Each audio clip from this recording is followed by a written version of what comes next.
Hello everybody, this is Mr. Shaban. Today we're going to have another lesson in the chemistry section for year 9.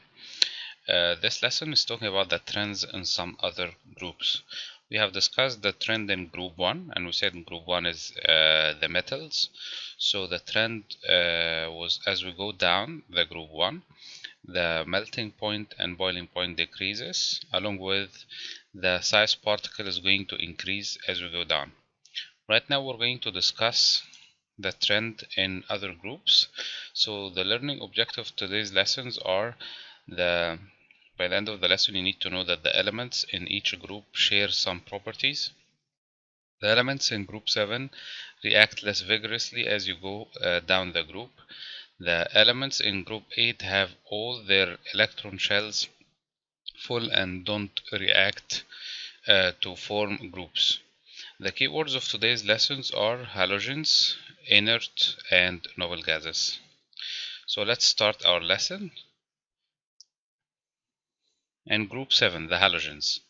Halogens are the elements which are found in group 7, and it starts with fluorine on top, and then comes after that chlorine, and bromine is the least reactive nonmetal. So we call them nonmetal, and specifically we call them halogens. The most reactive element in group 7 is the one which is found on top, which is fluorine, followed by underneath chlorine and then bromine.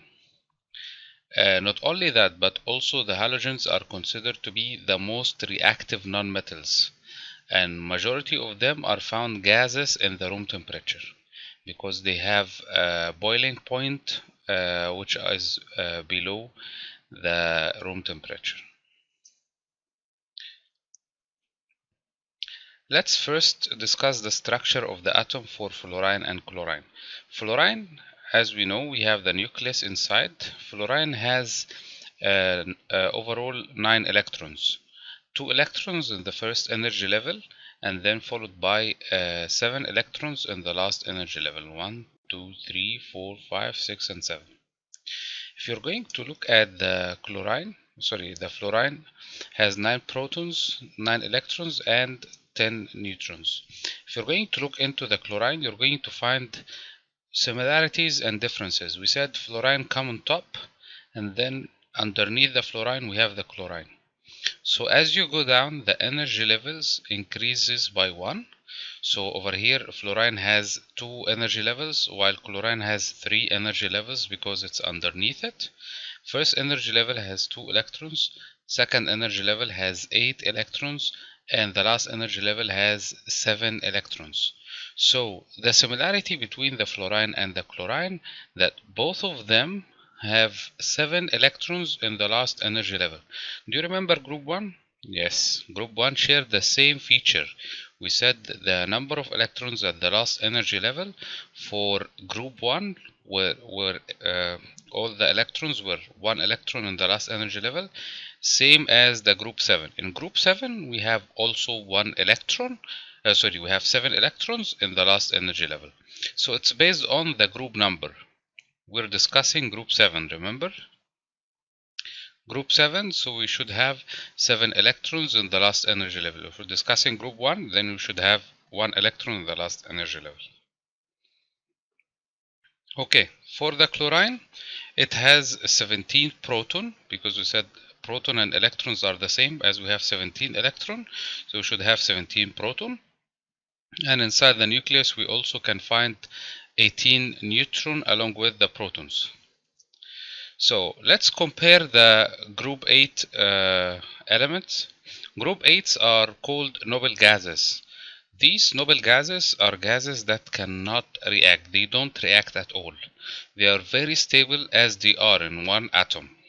So these gases are unreactive. We call them noble gases, or we call them inert gases. We have helium, we have neon, and we have argon.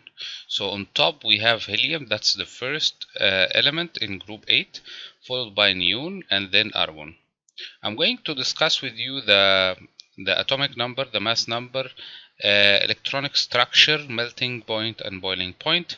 So the atomic number for the helium is 2. This means we have 2 proton and 2 electrons, exactly. Electronic structure, as we have 2 electrons, so they occupy the first energy level, and then the mass number is 4. Over here, as the mass number is 4, this means we have 2 neutron, because in order to get the number of neutron, you need to get the mass number minus the atomic number, so 4 minus 2 is going to give you a value of 2.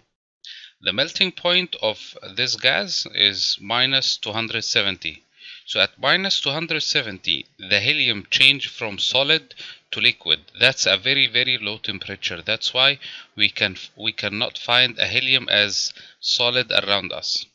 Not only that, but also the boiling point is minus 269. This means at minus 269 degrees, the helium is going to change from liquid to gas.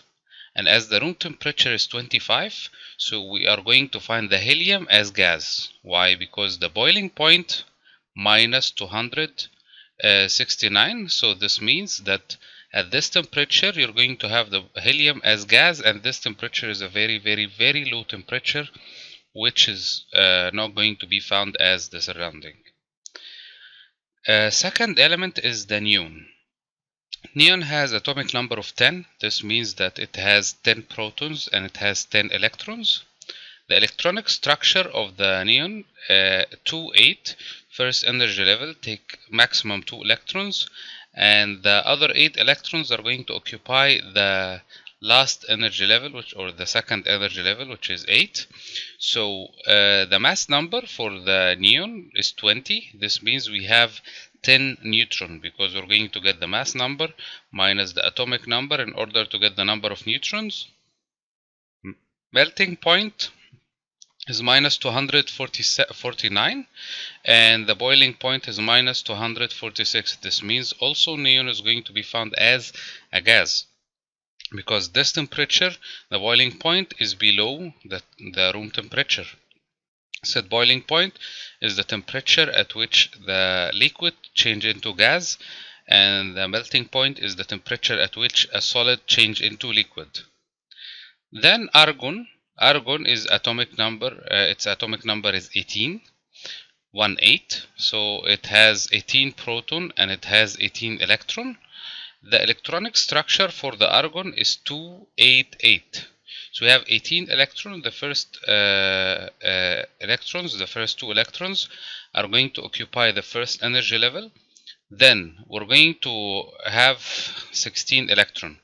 We're only going to take 8 of them to place them in second energy level, and as the second energy level take maximum up to 8, then we're going to place the other 8 in the third energy level. The mass number is 40. So we can calculate the number of neutrons by getting the mass number minus the atomic number. So 40 minus 18 is going to give you a 22 neutron. Melting point is minus 189 degrees. So that's the temperature where the argon changed from solid to liquid. Boiling point is minus 186 degrees, and that's the temperature where argon changed from liquid to gas. That's why we cannot find the argon as a liquid or a solid. We're only going to find the argon as a gas. Perfect. So here is a simple atom diagram in order to show the differences between the helium, argon, and neon.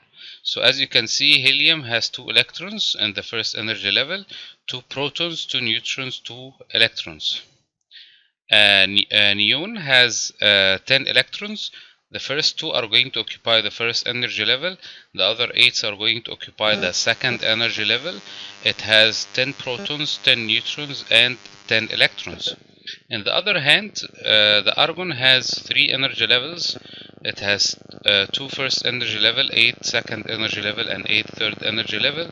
It has 18 proton, 22 neutron, and 18 electron. From this picture, you can notice also something else, that all of them have started with 2 in the first energy level. You're going to find, see, that's the exception. Helium is the exception. Apart from helium, you're going to find that group 8 elements, all of them are ending up with 8 electrons in the last energy level. okay, because it's group 8 as we have discussed that earlier. So group 8 is going to have 8 electrons in the last energy level. Helium is the only exception. Helium and hydrogen, as I have discussed with you, hydrogen has an exception for 0 neutrons, and helium has an exception of ending with 2 electrons, not 8 electrons like the others, because it has only 2 electrons.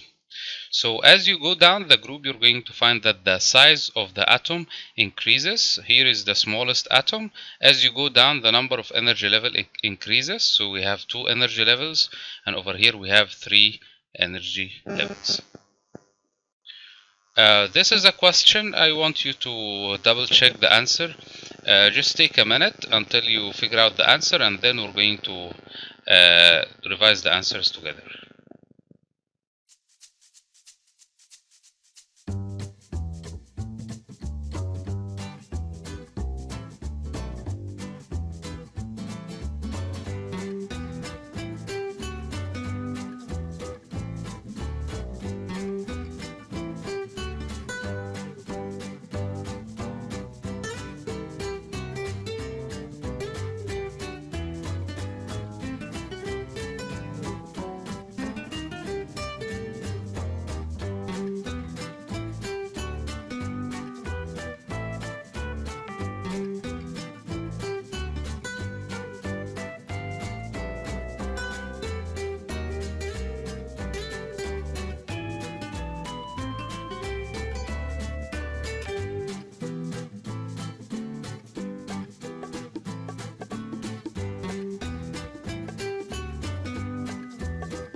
Okay guys, time is over. Let's check the first question. A natural periodic table shows over 100 naturally occurring. Is it period, group, atoms, or elements? Perfect. Shows 100 naturally occurring elements. The periodic table is organized horizontally into, yes, perfect, period. The periodic table is organized vertically into exactly groups. Use the periodic table to answer the questions below. Name 2 metals. Any 2 metals that you can name them will give a credit for like sodium, aluminum, iron, or any 2 metals. Name 2 non-metals. We're going to give credit for sulfur or fluorine, but you can write also chlorine. Any non-metal can be accepted from group 6 up to group 7. Name 2 noble gases. So I want you to find out elements in group 8. So neon, argons, all of them can be accepted. And name 2 groups and 2 elements. Name 2 group 2 elements. We have magnesium, we have calcium. You can write any of them, and you can write any elements in group 2. Name 2 group 6 elements. You can find any elements in group 6 and name them, but I'm going to satisfy with oxygen and sulfur.